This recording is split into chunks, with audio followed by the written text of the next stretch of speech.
హనుమాన్ జయంతి హనుమాన్ జన్మోత్సవం కాదు కాదు కాదు. జై శ్రీరామ్.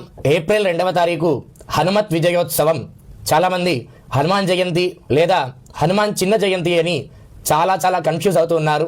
మరి హనుమత్ విజయోత్సవానికి హనుమాన్ జయంతి జన్మోత్సవం అంటాం, దానికి తేడా ఏంటో ఇప్పుడు తెలుసుకుందాము.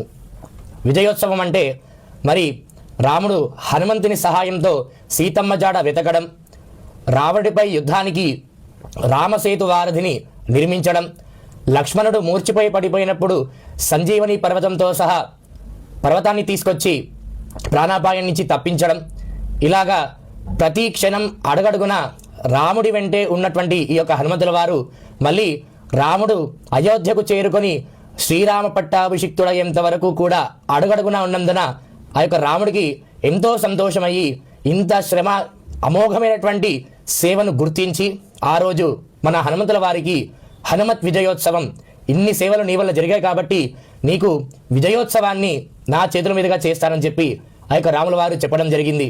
ఆ రోజు నుంచి మన దేశ ప్రజలందరూ కూడా హనుమత్ విజయోత్సవాన్ని ఎంతో వైభవంగా చేస్తున్నారు. మరి ఆ రోజున అందరూ కూడా దేవాలయానికి వెళ్ళి ఓం హం హనుమతే నమః అని 41 సార్లు ఆ హనుమంతుడి చుట్టూ ప్రదక్షిణ చేసి 1, 3, 5, 7, 9 సార్లు ఎన్నిసార్లు వీలైతే అన్నిసార్లు హనుమాన్ చాలీసా పారాయణ చేసి ఆ యొక్క హనుమంతుడిని ధ్యానం చేయడం వల్ల ఎంతో మనోధైర్యం వస్తుందని మనకి పెద్దలు చెప్తూ ఉన్నారు. అందరూ కూడా ఈ అవకాశాన్ని సద్వినియోగం చేసుకోగలరు. జై శ్రీరామ్.